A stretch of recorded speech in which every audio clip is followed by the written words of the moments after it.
Hola, ¿qué tal? Estamos aquí en la charla de diseño 46. Se dice rápido, 46 entrevistas, 46 invitados, 46 experiencias profesionales, todas diferentes, y eso es lo que más me emociona, que aunque siempre decimos que todos son creativos, la mayoría son diseñadores. Ustedes saben que hemos tenido arquitectos, un arqueólogo, el maestro Manuel Mendoza, por ejemplo, que es ingeniero y luego brinca a las artes plásticas y luego brinca al arte digital, pero finalmente todos nuestros invitados tienen el mismo hilo conductor, que es el diseño y esa pasión por la creatividad, por la creación finalmente, ¿no? El día de hoy, en esta entrevista número 46, no es de excepción, y tenemos de invitado desde León, Guanajuato, al maestro Raúl Rodríguez, con una expertise muy particular que hasta el momento no hemos tenido, ¿no? Hemos tenido expertos en teoría, en historia, en diseño de transporte y vehículos, bueno, transporte en general. En fin, hemos tenido una gran gama de perfiles profesionales, ¿no? De líneas de diseño. Sin embargo, el día de hoy que estamos aquí con el maestro Raúl Rodríguez, es la primera vez que llegamos a lo que es el diseño del calzado. Y aquí ya pueden ver en su escenario, ¿no? Que amablemente Raúl nos recibe en su despacho en León, Guanajuato. Pues es León, Guanajuato, diseño de calzado, obvio. Raúl, gracias. Gracias porque, ay, tenemos más de un año.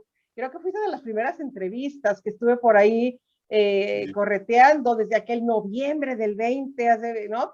Pero finalmente tu agenda, tu trabajo, tus proyectos personales nos hacen coincidir hasta hoy día. Así que muchísimas gracias, Raúl, por estar aquí con nosotros.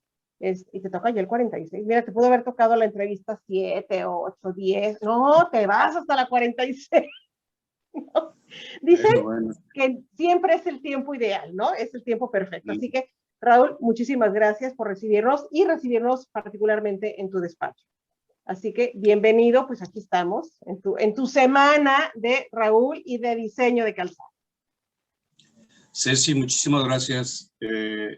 Sí, es cierto, creo que me invitaste entre los primeros cuando iniciabas tu proyecto, el cual te felicito, la verdad, por esta iniciativa que nos permite conocernos, dar a conocer nuestro trabajo y compartir. Y en algún momento, pues esto nos puede ayudar a fortalecer el gremio, ¿no? Por así decirlo. Exacto. Y como dices tú, son los tiempos adecuados porque hace un año o año y medio que estamos planeando esta entrevista, estaba en otro desarrollo profesional, ¿no? Ahora que ya te iré platicando los nuevos proyectos y bueno, pues un gustazo estar aquí contigo. No, al contrario, Raúl, gracias porque nos conocimos en León, nos conocimos en aquellas aventuras académicas, otra vez, ¿no? La vida, la geografía nos separa de alguna manera, pero la tecnología nos vuelve a unir y aquí estamos. Así que gracias, Raúl, nuevamente. Y bueno, pues entrando en materia, Raúl, la pregunta obligada, ¿cómo llegas al diseño? ¿En qué momento dices, hijo, diseño es lo mío y creo que por ahí va mi camino profesional? Ok, bueno, pues ya sabes, desde la preparatoria tenía esta afición, gusto por el dibujo, por el diseño, y un profesor que ¿Eso empezó en la prepa o ya dibujabas desde antes? dibujaba desde niño, sí, sin duda, pero ya sabes, todo empírico. Uh-huh. En la preparatoria, un profesor que influyó definitivamente me vio cualidades y me regaló una revista de estas que existían hace mucho de mecánica popular, que las has de recordar, Claro. que estaba especializado el número en diseño industrial. Y Wow. fue mi Oye, primera vez. siempre hay caminos por los que llegan, ¿no? Sí, yo ni lo esperaba. Fue el profesor que me dijo, mira, chécate esta revista, me la regaló de su colección de revistas y creo que la conservé durante 15 años seguramente, donde hacían reportajes, te decían más o menos de qué trataba la carrera y me gustó, me apasionó. Entonces terminé mi preparatoria, que pensaba ser arquitecto, y cambié mi giro totalmente a diseño industrial, que afortunadamente en la ciudad de León contamos con la carrera justamente en la Universidad de La Salle Bajío.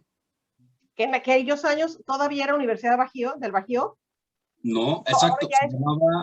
Ahora ya es Universidad de La Salle Bajío, pero en aquellos años yo recuerdo que la Universidad del Bajío, así la conocíamos, ¿no? Exactamente, la Universidad del Bajío, de inspiración lasallista, y allí empecé los 9 semestres, y ya sabes, con toda la formación que nos dan en la carrera, que es muy amplio, ¿no? El abanico de tendencias. Claro, con todas las materias. Oye, Raúl, pero antes de entrar a la carrera, cuando dibujabas, ¿qué dibujabas de niño? Tú dices que de manera empírica, un talento muy natural, obviamente, pero ¿qué dibujabas? ¿Dibujabas caricatura? ¿Dibujabas retrato?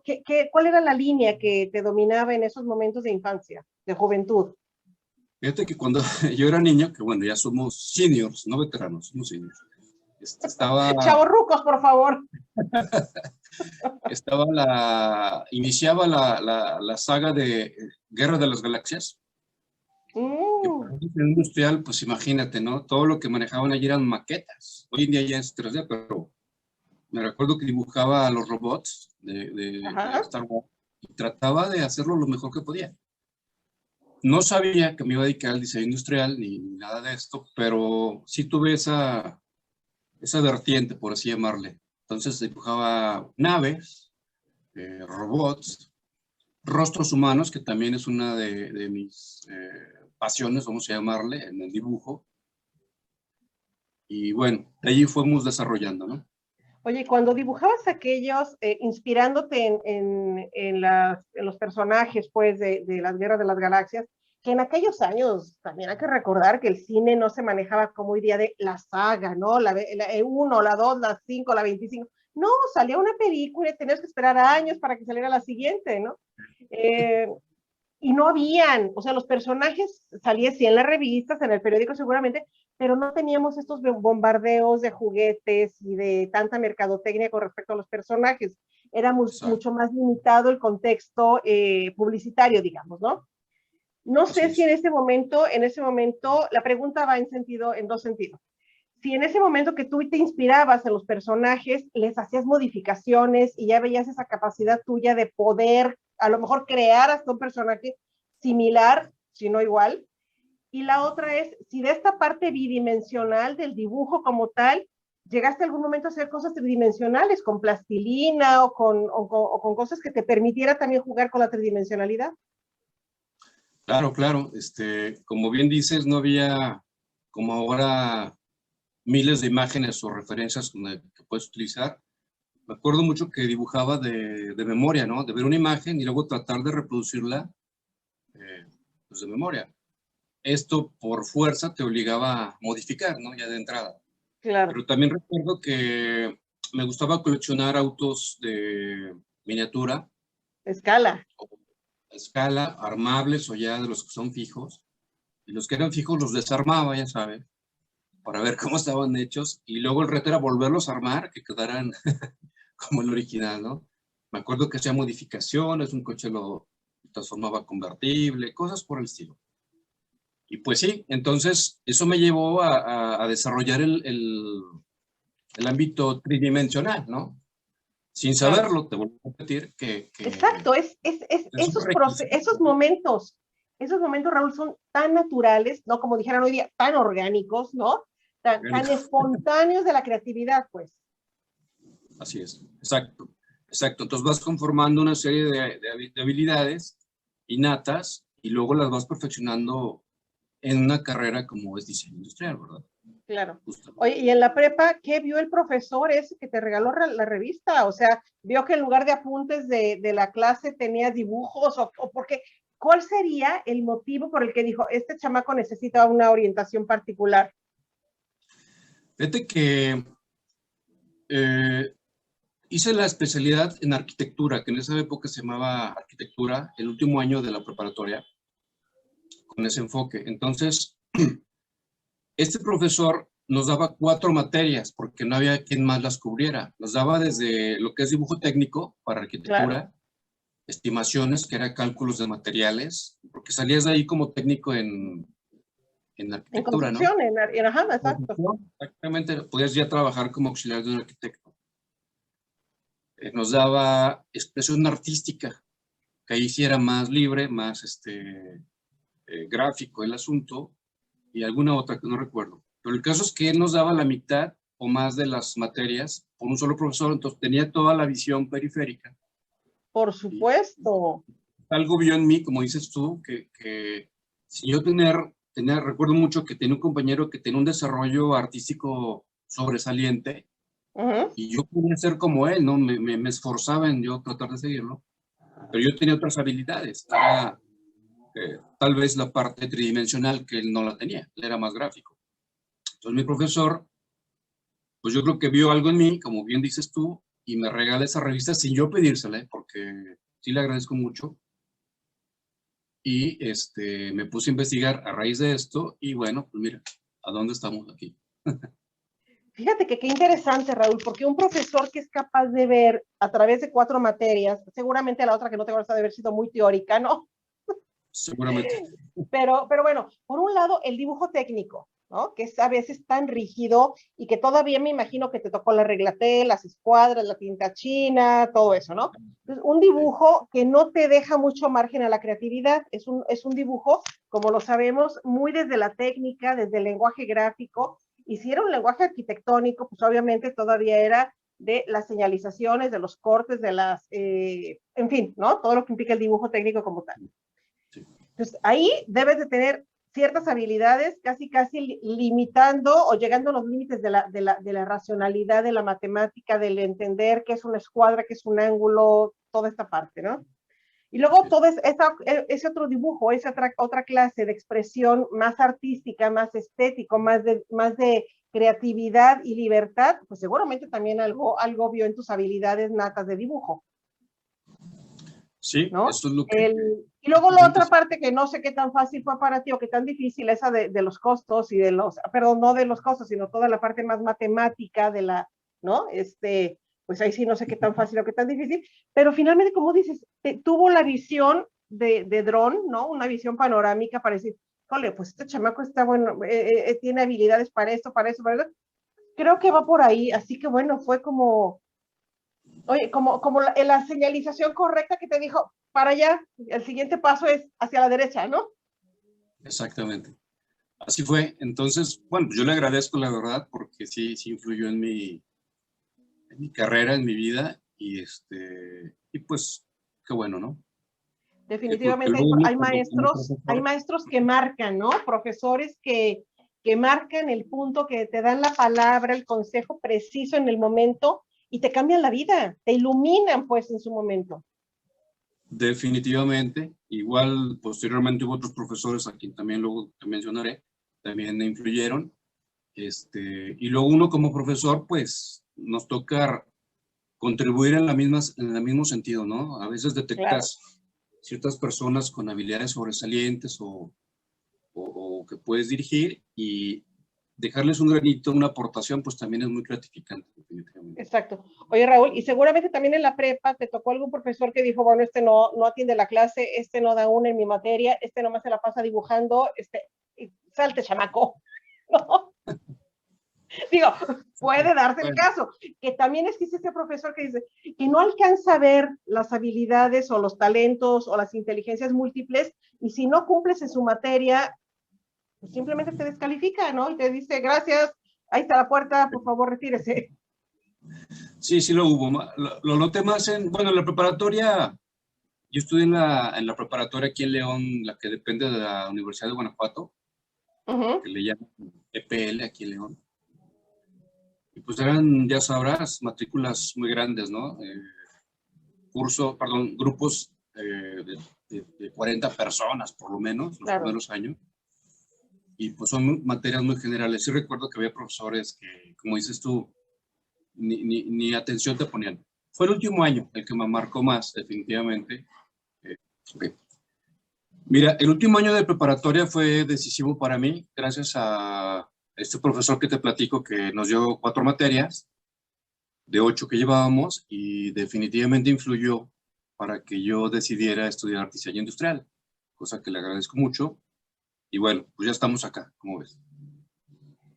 Wow. Oye, y a ver, espérame, estaba en la prepa, ya, eso me queda claro, pero ¿cómo? Digo, también ya platicamos que la universidad que tenía diseño industrial en esos años era la Universidad del Bajío, ¿no? Que luego ya es la Universidad La Salle del Bajío. Ok, Así. ¿qué dijiste en tu casa? O sea, voy a estudiar, ya no arquitectura, ahora voy a diseño industrial, o cómo estuvo ahí la cosa, y que dijeron, ¿qué es eso? Sí, bueno. ¿Cómo estuvo ese proceso, Raúl? Porque sí, es interesante estas anécdotas, estas vivencias, sobre todo para nuestros seguidores más jovencitos. Algunos seguramente que están eligiendo carrera, otros que están recién ingresados a la carrera. Pero, ¿qué pasa? ¿Cómo te tocó esa vivencia? Sí, bueno, no fue tan difícil porque ciertamente mis padres sabían lo que es un arquitecto, obviamente, y cuando les digo que quiero estudiar diseño industrial, recuerdo que mi papá dijo, pues yo no sé qué es eso, pero está bien, te apoyo, y adelante, Confío ¿no? en ti. No fue tan difícil esa parte, y de hecho me costó tiempo que él entendiera qué es lo que yo hacía, porque bueno, hasta la fecha creo que es a todos nos pasa, ¿no? Que no saben qué es exactamente un diseñador industrial. Pero bien, esa parte bien, les gustó ya cuando me vieron estudiando, tan metido con todos los trabajos creativos y técnicos que nos dejaban, pues ya les fue gustando también mi elección de carrera. Qué bueno. Oye, Raúl, y cuando llegas ya a las clases y a los talleres y a trabajar con materiales, las técnicas el dibujo técnico, obviamente, ¿no? Que fue casi secuencia de lo que viste en prepa, las materias de diseño bidimensional, diseño tridimensional, empezar a hacer maquetas, conocer otros materiales que seguramente no conocías y sobre todo llegar a entender que los materiales en la carrera se dividen en madera, cerámica, metales. ¿Cómo te sentiste en ese trayecto? Pues mira, te repito, me siento muy, muy agradecido con esta formación en la preparatoria, porque como era un área de arquitectura, pues hacíamos maquetas, claro, muy limitadas o muy básicas, manejábamos algunos materiales, entonces la transición ya a la universidad, como dices tú, te enseñan a manejar cartones, papeles, cerámica, metales, etcétera, fue más fácil, por así decirlo. El dibujo técnico, si bien en la universidad definitivamente es donde me especialicé, traía ya una base, pero ya sabes, Uh-huh. no puedes tener una falla, una gotita de tinta china porque Fuera de pasa, lugar era peligroso, claro, por supuesto. ¿no? Y luego me tocó, recordarás que te hacen dibujar en Albanene, por ejemplo, un Sí, plano claro, técnico. por supuesto. No, bueno, nos subieron el nivel, nos hacían dibujar en opalina. O sea, no teníamos Wow. margen de error. Y pero bien, o sea, eso te ayuda mucho en el desarrollo de las habilidades, ¿no? Oye, y el dibujo técnico aquel maravilloso de los grafos, de los estilógrafos, de las calidades de línea, del lenguaje, sobre todo el lenguaje que es tan importante. Y luego, que seguramente ya viste que el lenguaje de dibujo técnico de arquitectura que viste en la prepa no era igual que el dibujo técnico para diseño, ¿no? De ser Así es. los despieces, los detalles, la línea punteada en arquitectura es diferente que en arquitectura, etcétera. En diseño se manejan, aunque sean los mismos símbolos, tienen otras interpretaciones, otros significados, pues. Es. Eh, y es esa parte de irle descubriendo, ¿no? Aunque pareciera un dibujo tan rígido, es verdaderamente fascinante el cómo el dibujo técnico, no nada más la habilidad con la tinta y el instrumento de dibujo, sino cómo el cerebro empieza a entender entre tanta línea y aquellas marañas que parecen telarañas, llega el momento que el ojo entiende lo que estás viendo y ves la tridimensionalidad, ¿no? Claro, claro. Fíjate que tuve un profesor en dibujo técnico en los primeros semestres que realmente era polaco, era un ingeniero polaco, un ingeniero mecánico, que por algunas circunstancias se vino a vivir a México y él trabajaba en un centro de investigación en Irapuato, me acuerdo muy bien. Uh-huh. Y iba 2 veces por semana a darnos clases en las tardes y era excelente, excelente. O sea, hacía sus planos en el pizarrón, imagínate, con una precisión O sea, dibujo padrísima. técnico mano alzada. No, con sus escuadras gigantes, ya Ah, sabes, ok. las de Ajá, madera. sí. Sí. Y nos enseñaba el paso a paso de unas piezas mecánicas para lo que es dibujo técnico, ¿no? Ya sabes, en Claro, isométrico, en perspectivas, isométricos, claro, por supuesto. Los planos despliegues, profesionales. ¿no? Excelente profesor, la verdad, la Salle tuvo ese buen tino de, bueno, la UAC en esa época, de contratar profesores con una experiencia muy notable. Y este ingeniero pues nos transmitió una educación muy, muy bonita, muy exigente, pero también con una metodología muy buena para la enseñanza y pues sí, sí, sí nos ayudó muchísimo, definitivo. Fue mi primer contacto ya Oye, más. y en el punto ya de las clases de diseño, donde es el tema que te dan, el que empiezas a investigar y luego pasas al bocetaje, ¿no? Este dibujo a mano alzada muy rápido, muy esquemático en algunas ocasiones, y luego empezar a darle forma, las técnicas de representación, dibujo técnico, modelos, maquetas, prototipos en talleres. ¿Cómo sentiste cuando ya viste el proceso completo y que ya lo estabas haciendo, no nada más verlo en los compañeros, sino tú que dices, wow, esta era mi idea y ahora ya la tengo aquí en maqueta o ya la tengo en modelo o en prototipo? ¿Cómo eran esas experiencias tuyas? Claro, pues sí, ya sabes, los primeros semestres son como te dan probaditas, ¿no? De lo que va a ser. De Pero los ya fundamentos, ¿no? En general. fundamentos de diseño, exacto. Y a partir del segundo o tercer semestre ya te empiezan a dejar proyectos, pues que podrían ser hasta reales en muchos casos, ¿no? Recuerdo mucho una clase que nos hacían diseñar, por ejemplo, el envase de un jugo, un envase en vidrio, y la maqueta la hacíamos en cartón, ¿no? Uh -huh, uh -huh. Pero te enseñan, o en mi caso, conceptualizar, ya principios de ergonomía, lo que tú Claro. dejas, los acabados que parezcan cristales, las etiquetas, un poquito de mezcla de diseño gráfico para conceptualizar correctamente. Hay que recordar que en esa época, pues prácticamente no había 3D como hoy en día. Y todo tenías que hacer. Exactamente, y no había computadoras. No había. Tienes que trabajar la geometría descriptiva, descifrar las intersecciones a mano con dibujo técnico. Y luego lo conectabas con la parte de presentación, ¿no? Lo que dices tú, hacer un proyecto con una buena técnica de presentación en bocetaje, en sketches, el dibujo técnico como tal, y el prototipo o la maqueta, ¿no? Para Uh hacer una -huh. presentación integral, que es lo que hoy en día, bueno, lo que posteriormente haríamos a un nivel profesional. Padrísimo, la verdad me encantó esa parte de poder pasar de un bosquejo a lápiz, donde tu día inicial, después de tu investigación, tu análisis, y llevarlo a un proyecto, a una terminación presentable, ¿no? Que hoy en día sabes que es para vender, para que te compren el proyecto, para verlo funcionar por lo menos en maqueta, Claro. prototipo, y de ahí pasar a la venta o a la producción. Pues de todo, ¿qué tipo de talleres tenían? ¿Tenían maderas? ¿Tenían cerámica? No sé si cerámica, pues a mí no me tocó cerámica, por ejemplo, cuando yo Sí. estudié. Me tocó maderas, me tocó metales, me tocó cerámica y plásticos era más como teórico, ¿no? Pero maderas, metales, ¿qué otro te tocó a ti? Bueno, sí, cerámica, definitivamente. Metales, manejo de máquinas y herramientas. Vimos Ajá, fundición, por ejemplo, padrísimo. Fundimos aluminio, fundimos AMAC. Los últimos semestres vimos la clase de plásticos, pero a nivel del desarrollo de moldes, como ajá. diseñamos moldes a mano. O sea, me acuerdo muy bien que hacemos los planos a mano. Un experto en ingeniería de plásticos, también buenísimo. Y era hacer el producto, ahora pensar al revés, ¿verdad? Como ingeniero mecánico, cómo desarrollar tu producto de inyección, pero en el molde, que era la parte, el inverso, ¿no? Ahora nos hacían pensar Al en el revés, negocio del producto, ¿no? Que bueno, es parte de.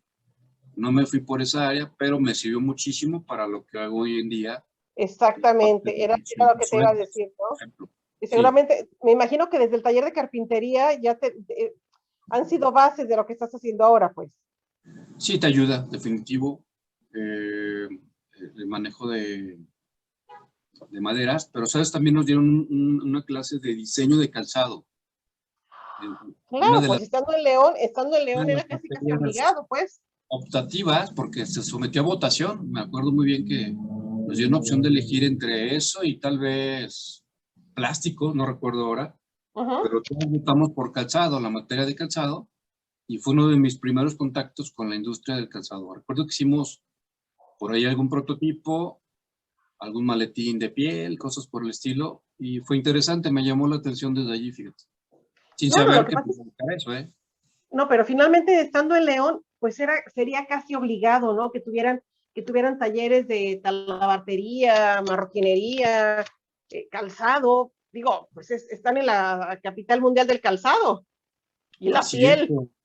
Curiosamente no teníamos la materia como parte de la currícula. Se metió como optativa y posteriormente, ya después de la carrera, se abrió la carrera de, perdón, la especialidad en diseño de calzado, que eso fue posterior. Ok.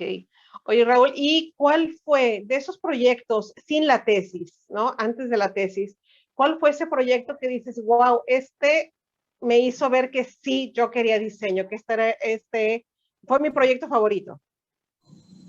En la carrera,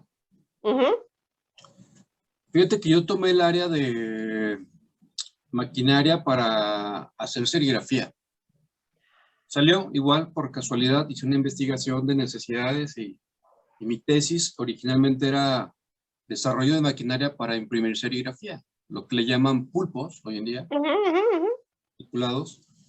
Y por ahí tengo algunas fotos que no las tengo a la mano, pero me metí a fondo a investigar el tema, llegué a desarrollar las planchas para los transfers, hornos, pulpos de microregistro. Alguien que tú has de conocer, Luis Eduardo Cervantes, fue mi asesor de tesis. Claro, por supuesto, que ya lo tuvimos aquí también de invitado. Y lo vi, cómo no, y él me asesoró y me metí a fondo, tanto que pensé que sí iba a ser mi área de desarrollo profesional. Y de hecho Oye, pero estuve. para llegar, a ver, espérame, no te me adelantes. Para llegar a elegir el tema de diseño, el tema de tesis, perdón, tiene Sí. que haber un cierto conocimiento y una cierta intención de decir, wow, esto me gustó tanto que me voy a dedicar, o le voy a dedicar más tiempo para que sea la tesis, ¿no? Entonces, durante la carrera tuviste otras experiencias con serigrafía y viste la necesidad de esta maquinaria, o cómo fue que llegaste o nunca tuviste serigrafía, o simplemente pasaste por algún taller y dijiste, híjole, creo que ahí les hace falta algo, o cómo fue este acercamiento a la serigrafía, que también es un proceso bellísimo, bellísimo, pues, y que deslinda desde la parte más comercial hasta la parte más artística, ¿no? Sí, tienes razón, me haces recordar. Sí, fíjate que a mí me gustaba, creo que encontré 3 trabajos cuando era estudiante, por gusto, y digo, aparte me pagaban, ¿no? Uno de ellos trabajé con un profesor que se llama Javier Villalobos, que luego te lo presento, también es diseño industrial, un perfil muy, muy bueno. Y él era buenísimo para la parte de diseño gráfico. Entonces, fíjate, él hacía sus bocetos a mano a lápiz, que era buenísimo, y luego yo se los hacía en tinta china, ya sabes, 5 veces más grande, y me los pedía, Claro. me digo, sin un solo error. Sí, porque se iban allá al proceso mecánico, me Era imagino, ¿no? fotomecánico en esa época, sin computadoras. Entonces, eso me dio una gran, gran habilidad porque pues, ya era un trabajo profesional. Me pasó algo similar con la serigrafía. Algún amigo se dedicaba a eso, me invitó a trabajar y aprendí el proceso. Y ahí es donde vi la maquinaria que utilizaban en esa época. Yo creo que eran diseños de hace 20 años, ya obsoletos, de esos que se ven, que dices, evidentemente no pasó la modernidad por este tipo de maquinaria y por eso me llamó la atención.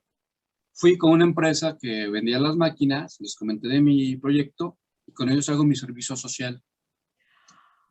Y luego Mira, qué interesante.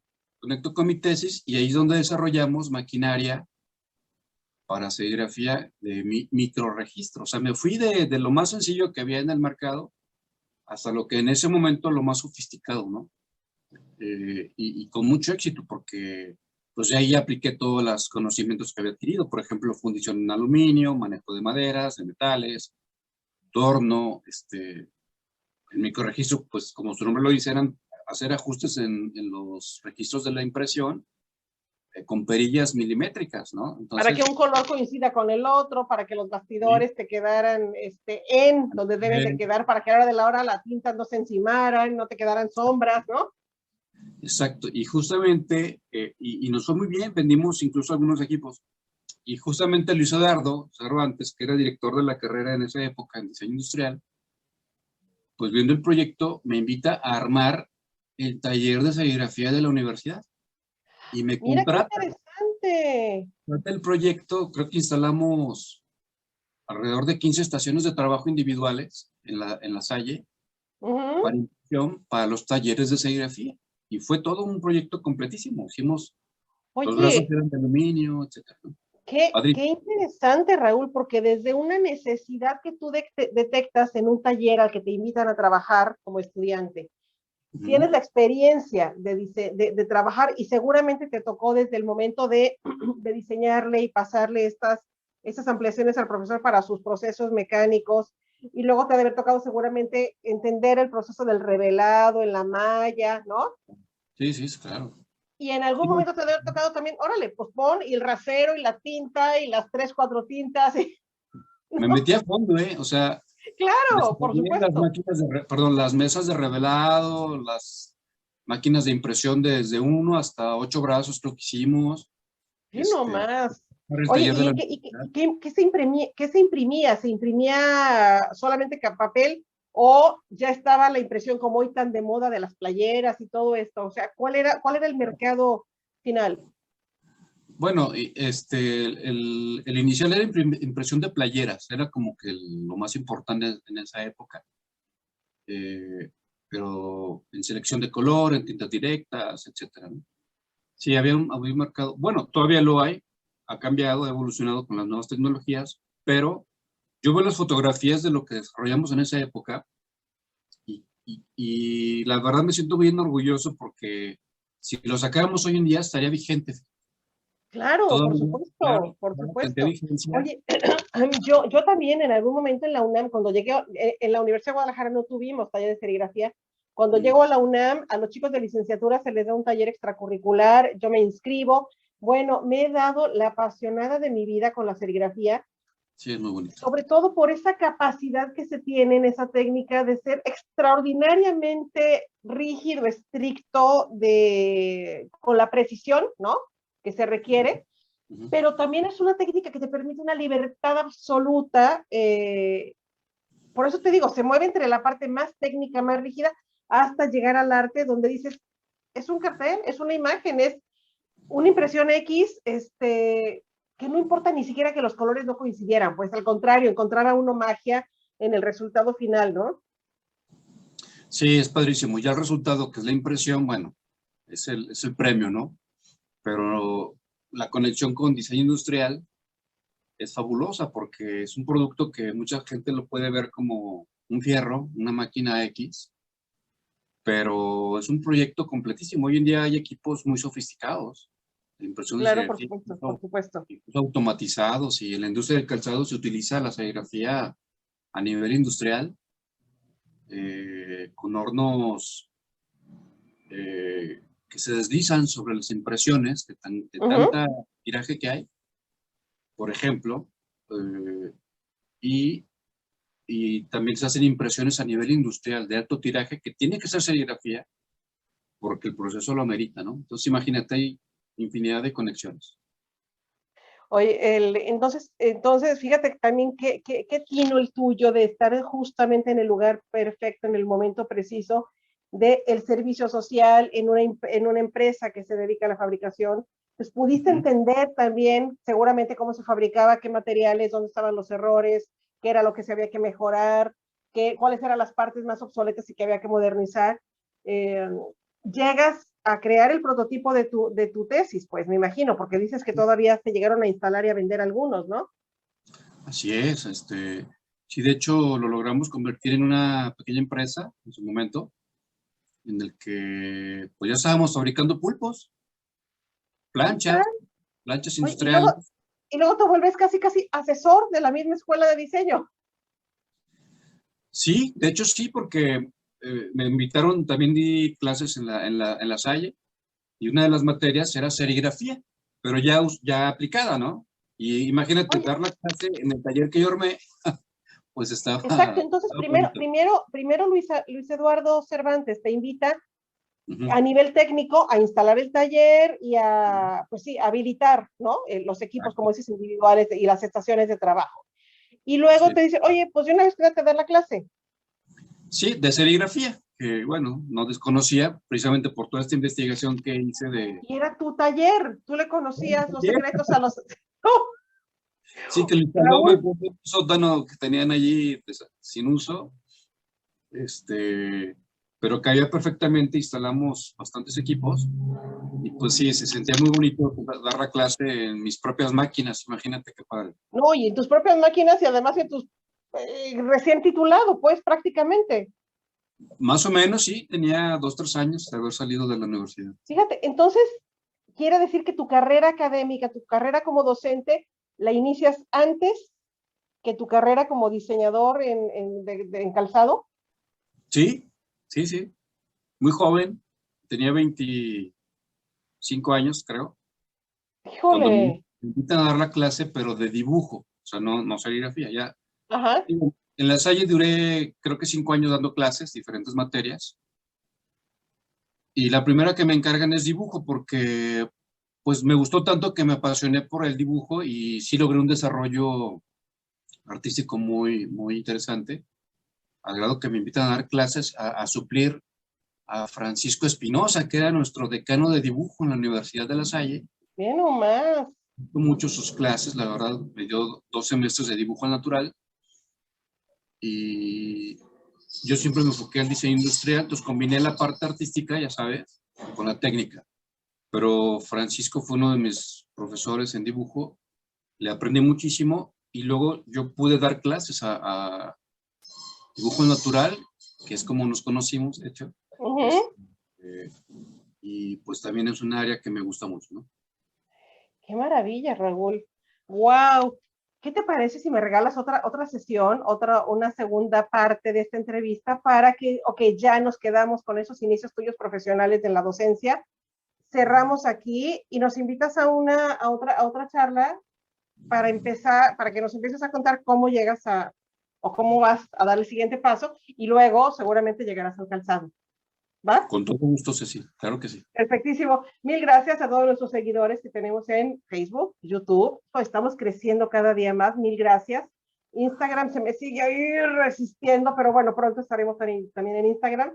Y por lo pronto, Raúl, muchísimas gracias y continuamos con una segunda charla para ver qué pasa después de esas experiencias docentes tuyas en el ámbito en el área particularmente de dibujo. ¿Va? Claro que sí. Muchas gracias. Gracias. Nos vemos. Hasta luego.